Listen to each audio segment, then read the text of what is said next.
नमस्कार दोस्तों, स्वागत आपका हमारे YouTube चैनल कटारिया फार्मेसी में। तो बच्चों, आज के इस वीडियो में हम बात करने वाले हैं एक बहुत ही अच्छी जॉब अपॉर्चुनिटी के बारे में जो होने वाली है इंडियन आर्मी के अंदर। तो काफी बच्चों का सपना होता है बचपन से ही आर्मी में जाने का, लेकिन कुछ कारणवश उनका सपना पूरा नहीं हो पाता है। कुछ बच्चों की एज निकल जाती है। तो अगर आप B pharmacy D pharma B pharma कर रहे हैं तो आप इस पोस्ट के लिए एलिजिबल होने वाले हैं और आप अपने सपने को पूरा कर सकते हैं और अपने देश के लिए सेवा दे सकते हैं। ये काफी कम लोगों को ये मौका मिलता है कि आप अपने देश को सेवा दे सकें। तो बच्चों, जिन भी बच्चों का इंडियन आर्मी में जाने का सपना है वो अभी भी साकार हो सकता है अगर आपकी एज 25 ईयर से कम है तो। पहले ये बहुत कम एज थी, लेकिन अब एज बढ़ा दी गई है। पिछले कुछ सालों से वैकेंसी रेगुलर बेसिस पे आ रही है, ईयर बेसिस पे आ रही है और आपके स्टेट और डिस्ट्रिक्ट बेसिस पे आती है। बहुत ही अच्छी वैकेंसी मानता हूं मैं फार्मा फील्ड के अंदर ये, क्योंकि सबसे ज्यादा जो कम कंपटीशन होता है ना बेटा, वो इसी वैकेंसी के अंदर होता है और काफी बच्चों को इसके बारे में पता ही नहीं होता है। तो आज की इस वीडियो में हम डिटेल में बात करने वाले हैं, तो वीडियो को पूरा देखना जिससे आपको कंप्लीट जो भी डाउट्स थे सिपाही फार्मा से रिलेटेड तो हम वो आपके क्लियर करेंगे। तो इंडियन आर्मी के अंदर सिपाही फार्मासिस्ट की एक पोस्ट आती है, उसके लिए आप अप्लाई कर सकते हैं। आप इलिजिबल होते हैं अगर आप D pharma B pharma pass out हैं, आपका लाइसेंस इशू हो चुका है, तो आप इस पोस्ट के लिए एलिजिबल होते हैं। इस पोस्ट के अंदर सबसे पहले जान लेते हैं होता क्या है। तो एक तरीके से आप फार्मासिस्ट के रूप में वर्क करेंगे। आप जो भी फौजी भाई होते हैं उनको मेडिसिन की सप्लाई करेंगे और जो आर्मी हॉस्पिटल्स होते हैं ना, उनके अंदर आपकी जॉब आती है, जो मेडिकल स्टोर्स होते हैं। तो ये बहुत ही अच्छी जॉब अपॉर्चुनिटी आप सभी के लिए हो सकती है। तो चलिए आगे जानते हैं इसकी एलिजिबिलिटी क्या है। तो सबसे पहले तो आपको 10+2 क्वालिफाई होना चाहिए साइंस स्ट्रीम से with physics chemistry and biology and English के साथ। आपके पास डी फार्मा और बी फार्मा का diploma degree register with pharmacy council of India से होना चाहिए। मतलब एक तरीके से आप रजिस्टर्ड फार्मासिस्ट अगर है ना, तो आप इस पोस्ट के लिए एलिजिबल होने वाले हैं। एज लिमिट की बात करें तो 19 से 25 ईयर ओल्ड अगर आप हैं तो आप इस पोस्ट के लिए एलिजिबल होंगे। नोटिफिकेशन के अकॉर्डिंग चेंज हो सकता है, लेकिन मिनिमम यही है, इससे ज्यादा नहीं होगी। है जेंडर बेसिकली मेल कैंडिडेट्स के लिए ये वैकेंसी होती है और मेडिकल एंड फिजिकल स्टैंडर्ड्स के अंदर चेक किया जाता है। आर्मी के स्टैंडर्ड के मुताबिक फिट होना बहुत ही जरूरी है। तो देखिए पहले के टाइम में क्या था बेटा, पहले सबसे पहले फिजिकल टेस्ट होता था, तो फिजिकल टेस्ट में काफी बच्चे निकल जाते थे, लेकिन आज क्या हो गया, थोड़ा उल्टा हो गया है। पहले आपका पेपर होता है इसके अंदर, मतलब सबसे पहले सभी बच्चों का पेपर होता है, फॉर्म फिलअप करना होता है। पेपर में जब आप क्वालिफाई होंगे तभी आप फिजिकल के लिए एलिजिबल होंगे।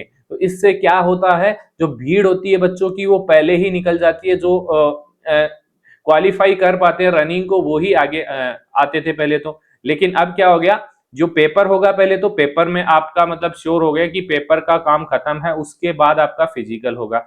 तो फिजिकल पास आउट हो गए आप, आपकी जॉब पक्की है। तो चलिए ये एलिजिबिलिटी क्राइटेरिया, आपको रजिस्टर फार्मासिस्ट मिनिमम क्वालिफिकेशन इसके अंदर चाहिए। आगे देखते हैं सिलेक्शन प्रोसेस क्या होती है। तो देखिए यहाँ पे थोड़ा अरेंजमेंट अलग है, लेकिन सबसे पहले आपका होता है रिटन टेस्ट। सबसे पहले आपको नोटिफिकेशन आएगा, आप इंडियन आर्मी की वेबसाइट पे, वहां से आपको अप्लाई करना है। उसके बाद आपका रिटन टेस्ट होने वाला है। जनरल नॉलेज सबसे पहले बात करें तो सिलेबस की, तो सिलेबस बेसिकली अभी बता रहे हैं, बाकी अगर आप कमेंट करेंगे इस वीडियो के अंदर कंप्लीट डिटेल सिलेबस क्या होने वाला है तो उसके बारे में भी डिस्कस करेंगे। और नेक्स्ट मंथ से हमारा फार्मा फाउंडेशन बैच स्टार्ट होने वाला है, उसमें हम सभी फार्मेसी वैकेंसी की तैयारी आपको करवाने वाले हैं फ्री ऑफ कॉस्ट। तो आप हमारे चैनल को ज्वाइन कर सकते हैं, हमारे टेलीग्राम चैनल को ज्वाइन कर सकते हैं, काफी बेनिफिट्स आपको मिलने वाले हैं। तो इसके अंदर जनरल नॉलेज मतलब जीके आता है, फार्मेसी रिलेटेड क्वेश्चंस आते हैं, मतलब कि जीके के यहाँ पे आपको 25 क्वेश्चंस पूछे जाएंगे और इंग्लिश के 25 क्वेश्चंस पूछे जाएंगे और बाकी 50 नंबर का आपका फार्मेसी आने वाला है। आप कुछ दिनों से देख रहे होंगे जितनी भी वैकेंसी आ रही है, जैसे ड्रग इंस्पेक्टर की वैकेंसी यूपीएससी ने की है।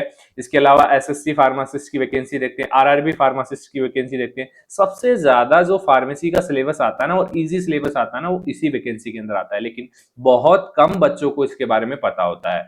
तो जब आप रिटर्न टेस्ट पास कर लेंगे तो उसके बाद होगा आपका फिजिकल फिटनेस टेस्ट। उसमें रनिंग होती है, बेसिकली 6 मिनट का टाइम दिया जाता है आपको, 1600 मीटर रनिंग होती है, पुशअप्स लगानी होती है, चेस्ट मेजरमेंट होता है, प्रॉपर मेडिकल आपका वहां पे होता है। फिजिकल के बाद होता है मेडिकल एग्जामिनेशन, जैसे आई साइट चेक की जाएगी, ईयरिंग, बॉडी फिटनेस, सब कुछ उसके अंदर चेक होता है। तो वहां पे अगर आप फिट होते हैं तो आपको ले लिया जाता है, सिलेक्ट कर लिया जाता है। उसके बाद होता है डॉक्यूमेंट वेरिफिकेशन, जैसे फार्मेसी रजिस्ट्रेशन सर्टिफिकेट चेक होगा, मार्कशीट चेक होगी, आपकी आईडी प्रूफ चेक होगी। ये तो आगे की प्रोसेस है, आप इसमें तो क्वालिफाई कर ही जाओगे। तो ये था सिलेक्शन प्रोसेस। अब बात करें बेनिफिट ऑफ ज्वाइनिंग की, बहुत ही अच्छे बेनिफिट है इसके, क्योंकि आप समझ सकते हैं सेंट्रल लेवल की वैकेंसी है, तो इसके अंदर सैलरी कितनी होने वाली है, अबाउट 60,000 होने वाली है। बहुत ही अच्छी सैलरी होने वाली है। उसके साथ साथ डेली अलाउंस भी आपको मिलते हैं। मतलब कि अगर आप इंडियन आर्मी की कोई जॉब करते हैं तो उसके अंदर आपकी सैलरी तो बिल्कुल सेफ बचने वाली है। आपको ना तो कोई खाना खर्चा लगता है, ना कुछ रहने का खर्चा लगता है। उसके साथ साथ अलाउंस भी मिलते हैं, मेडिकल फैसिलिटीज आपको मिलती है, आपकी फैमिली को भी मिलती है। Opportunities for promotion and further studies के लिए भी आपको काफी अपॉर्चुनिटी मिलती है। और सबसे बड़ी बात है, देश सेवा का मौका आपको मिलने वाला है। जब से अग्निवीर लागू हुआ है तब से इस पोस्ट की बहुत ही ज्यादा डिमांड हो चुकी है, क्योंकि अग्निवीर आप सभी जानते हैं 4 साल की जॉब है, लेकिन ये आपकी प्रॉपर पहले वाली गाइडलाइंस के अकॉर्डिंग आपकी जॉब होने वाली है। आपको 4 साल में वापस नहीं आना है। तो ये बेनिफिट इस पोस्ट के होने वाले हैं। कैसे अप्लाई कर सकते हैं? तो बेसिकली जो इंडियन आर्मी की, ज्वाइन इंडियन आर्मी की वेबसाइट पे आपको एक नोटिफिकेशन मिलेगा जब भी वैकेंसी आएगी। तो वहां पे सबसे पहले आपको रजिस्ट्रेशन करना है, जेसीओ एनरोलमेंट करना है सबसे पहले। उसके बाद जब आपका एनरोलमेंट हो जाएगा तो आप उसके अंदर ओपन करेंगे आपकी आईडी को, तो वहां पे आपकी पोस्ट आपको दिखाई देगी। जब भी आएगी नोटिफिकेशन वगैरह आपको देख लेना, हमारे चैनल के ऊपर आप ज्वाइन कर लीजिए। उसके बाद आपको फॉर्म फिलअप करना है और पेपर की तैयारी करनी है। तो उसके बाद क्या है, तैयारी तो हो गई, तो आपका पेपर होगा। तो देखिए बच्चों, ये आई होप ये जानकारी आपको काफी अच्छी लगी होगी। तो हम इस चीज के ऊपर काम कर रहे हैं कि इन सभी वैकेंसीज के बारे में आपको तैयारी करवाएं, आपको अच्छे से प्रिपेयर करें, आपको आगे फर्दर ग्रोथ करवाने के लिए। तो इसके लिए हम एक फार्मा फाउंडेशन बेच ला रहे हैं, वो फ्री ऑफ कॉस्ट होने वाला है। उसके लेक्चर्स आपको हमारे चैनल के ऊपर देखने को मिलेंगे। तो आप सभी बच्चे हमारे चैनल को ज्वाइन कर लीजिए, और वैकेंसी रिलेटेड अपडेट्स हमारे चैनल पे रेगुलर बेसिस पे अपलोड होते रहते हैं। इस वैकेंसी के बारे में आपको डिटेल इंफॉर्मेशन चाहिए, क्या सिलेबस इसके अंदर होने वाला है, क्या प्रोसेस होने वाली है, अगर एक डिटेल वीडियो चाहिए तो आप इस वीडियो को लाइक कीजिए। 100 लाइक का टारगेट मैं रखता हूं, और कमेंट जरूर कर देना। तो नेक्स्ट वीडियो जल्द ही आएगी। बहुत बहुत धन्यवाद। और आपके लिए बहुत ही अच्छी मेरी तरफ से ये सजेशन है कि इस जैसी वैकेंसी आपको फार्मा फील्ड के अंदर नहीं मिलने वाली है, क्योंकि आप काफी टाइम से देख रहे होगे कि क्या गवर्नमेंट क्या कर रही है। एसएससी के अंदर देखा होगा कितनी पोस्ट आई है, 3 पोस्ट आई है। और यूपीएससी ड्रग इंस्पेक्टर में देखा होगा बीटेक वाले बच्चे ड्रग इंस्पेक्टर की एग्जाम दे रहे हैं। तो मतलब कि कहीं ना कहीं बहुत ज्यादा सिस्टम खराब हो चुका है, लेकिन ये ऐसी वैकेंसी है, आप इसके लिए बेस्ट रहेंगे और आपके लिए ये जॉब बेस्ट होने वाली है। ठीक है, तो वीडियो अच्छी लगी तो वीडियो को लाइक जरूर करना। मिलते हैं नेक्स्ट वीडियो।